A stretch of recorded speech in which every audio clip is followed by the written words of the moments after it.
සුබ දවසක් ඔයාලා හැමෝටම. මගේ YouTube channel එකට ඔබ සාදරයෙන් පිළිගන්නවා. අද මම මේ වීඩියෝ එක අරගෙන ආවේ ගෙදරට වෙලා සිටින ඔබට පහසුවෙන් අමතර ආදායමක් උපයාගත හැකි කලාවක් ගැන කියලා දෙන්න. ඒ තමයි රෙසින් නිර්මාණ කලාව. මේක ඕනෑම කෙනෙකුට පහසුවෙන් ඉගෙන ගත හැකි දෙයක්. ඉතින් අපි බලමු කොහොමද ලස්සන රෙසින් කීටක් එකක් නිර්මාණය කරගන්නේ කියලා. මුලින්ම අපි රෙසින් මිශ්‍රණය නිවැරදිව සකසා ගන්නේ කොහොමද කියලා බලමු. මෙහිදී අපිට මූලික වශයෙන් අවශ්‍ය වන්නේ රෙසින් සහ හાર્ඩ්නර් කියලා කිමිකල් වර්ග දෙකක්. ඒවා දෙකට එක අනුපාතයෙන් මිශ්‍ර කරගන්න ඕනි. පළමුවෙන්ම ඒ සඳහා මෙෂරින් කප් එකක් අරගෙන හાર્ඩ්නර් ද්‍රාවණයේ මිලිලිටර 10ක් හා රෙසින් ද්‍රාවණයේ මිලිලිටර 20ක් මැනගත යුතුය. මෙහිදී ඔබගේ පහසුව සඳහා එකම මෙෂරින් කප් එක භාවිත කිරීම යෝග්‍ය වෙනවා. එෙහිදී හાર્ඩ්නර් ද්‍රාවණයේ මිලිලිටර 10ක් දමාගත් මෙෂරින් කප් එකටම රෙසින් ද්‍රාවණයේ මිලිලිටර 20ක් දමා මිලිලිටර 30 ලකුණු තෙක් ද්‍රාවණ මැනගත යුතුය. ඉන්පසු මිශ්‍රණය හොඳින් පැහැදිලි වනතුරු මිශ්‍ර කළ යුතුය. මෙහිදී ඒකාකාර ද්‍රාවණයක් සාදා ගැනීම සඳහා විනාඩි 5ක පමණ කාලයක් ද්‍රාවණය හොඳින් මිශ්‍ර කළ යුතුය. එසේ නොකළහොත් රෙසින් ඝනවීම නිසියාකාරව සිදු නොවේ. ඒ වගේම මිශ්‍රණය තුළ වායු බුබුළු ඇති නොවන ලෙස සෙමින් මිශ්‍ර කළ යුතුය. දැන් අපි බලමු රෙසින් කීටයක් එක ඇතුළට නමක් සඳහන් කරගන්න ආකාරය. එහිදී අපිට වෙළඳ පොලේ මිලදීගත් ඉංග්‍රීසි අකුරු හැඩති සීක්වීන්ස් භාවිතා කරන්න පුළුවන්. ඉන්පසු කලින් සාදාගත් මිශ්‍රණය සිලිකන් අච්චුවේ අර්ධයක් පිරෙනතුරු දැමිය යුතුය. පසුව අකුරු එකින් එකගෙන ට්විසරයකින් අච්චුව මත තබන්න. මෙම සිලිකන් අච්චුව සකස් වී ඇත්තේ රෙසින් නිර්මාණයේ ඉදිරිපස යටට සිටින ආකාරයටයි. එම නිසා අපි අකුරු තැබිය යුත්තේ නම කණ්ණාඩියකින් බැලූ විට පෙනෙන ආකාරයටයි. මෙහිදී අග උල් නොවූ ටූත්පික් එකක් මගින් අකුරු චලනය කළ හැකිය. අච්චුව සීරීමකට ලක්විය හැකි බැවින් අග වඩාත් උල් සහිත ටූත්පික් භාවිත නොකරන්න. අවශ්‍ය නම් කණ්ණාඩියක් ගෙන නම නිවැරදිව පෙනේදැයි තහවුරු කරගන්න. ඊළඟට අපි රෙසින් නිර්මාණයේ පසුබිම ලෙස දිස්වන අභ්‍යන්තරයේ සකසන ආකාරය බලමු. මේ සඳහා අපි කලින් වක් කරගත් රෙසින් ස්තරය ඝන වන තෙක් සිටිය යුතුය. එබැවින් පැය 6-8ක් අතර කාලයකින් පසුව තවත් මිශ්‍රණයක් සාදා අච්චුවට වක් කරන්න. මෙහිදී අච්චුව සම්පූර්ණයෙන් පිරෙන තෙක් මිශ්‍රණය වක් කරගත යුතුය.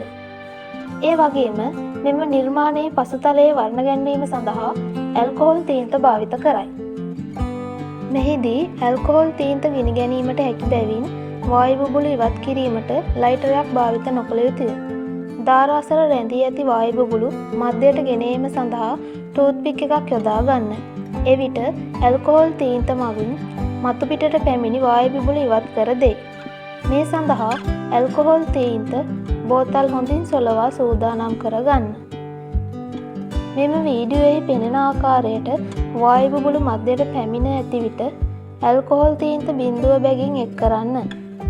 මෙහිදී ඔබ කැමති ආකාරයට වර්ණ එක් කර ගැනීම සිදු කළ හැකිය. සෑම වර්ණයක්ම එක් කිරීමෙන් පසු සුදු පැහැ බිඳුවක් එක් කිරීම අනිවාර්ය වේ. මෙහිදී තීන්ත පහළට ගමන් කරවා 3D අභ්‍යන්තරයක් නිර්මාණය කරන්නේ සුදු වර්ණයේ මගිනි. රෝස සහ නිල් වර්ණ භාවිතයෙන් දම් පැහැය සාදාගත හැකිය. තද රතු සහ කහ පැහැයන් මගින් තද තැඹිලි පැහැයක් ලබාගත හැකිය. තද අඳුරු වර්ණ ලබා ගැනීමට කළු පැහැය යොදා ගන්න. මෙහිදී ඇල්කොහොල් තීන්ත විනිවිද පෙනෙන බැවින් සුදු වර්ණය අනිවාර්යෙන් එක් කරන්න. මේ ආකාරයට රෙසින් නිර්මාණයේ තීන්ත චලනය වීම සිත් ගන්නාසුළු ආකාරයෙන් ඔබට දැකගත හැකිය. මෙහිදී රෙසින් නිර්මාණය වඩාත් අලංකාර කර ගැනීම සඳහා හෘදාකාර සුළි රටාවක් එක් කරගත හැකිය. රෙසින් මිශ්‍රණය සෑදීමෙන් පැයකට පමණ පසු රෙසින් තරමක් ඝනවන අතර තීන්ත චලනය වීම නතර වේ.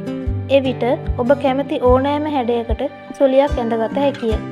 සුලිය ඇඳීම සඳහා ටූත්පික් එකක් භාවිත කළ හැකිය.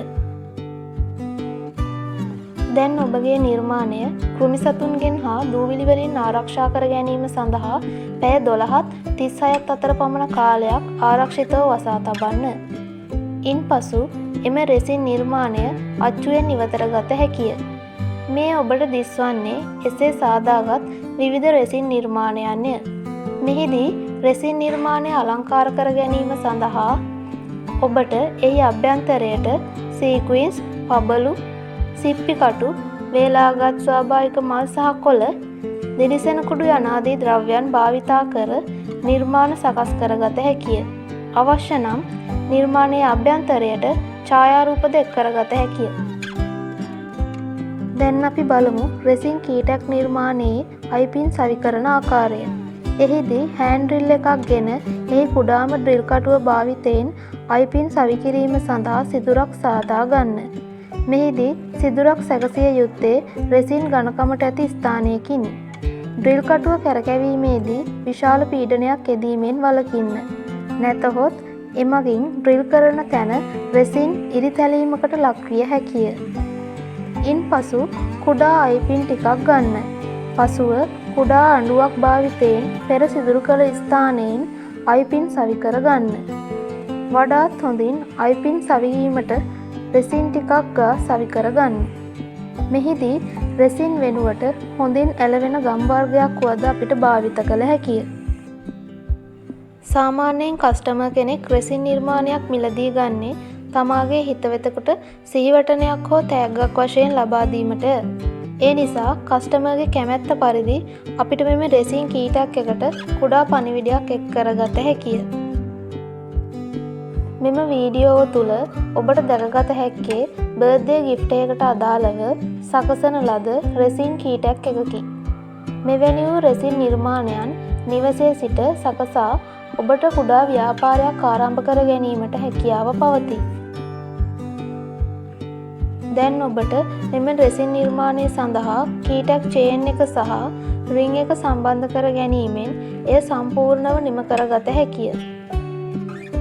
මෙම වීඩියෝ ඔබට ප්‍රයෝජනවත් වූවා නම් මෙම වීඩියෝවට ලයික් කර channel එක subscribe කරන්න. මතක ඇතුව ඔබගේ වටිනා අදහස් කමෙන්ට් කරන්න. මම හිතනවා මෙම වීඩියෝ නැරඹීම තුළින් ඔබ අලුත් දෙයක් ඉගෙන ගන්න ඇති කියලා. එසේනම් නිවසේ සිටින ඔබත් රෙසින් නිර්මාණයක් සෑදීමට උත්සාහ කර බලන්න. මෙම වීඩියෝ නැරඹූ ඔබට ස්තුතියි. අදට ගිහින් එන්නම්. තවත් වීඩියෝකින් අපි නැවත හමුවෙමු.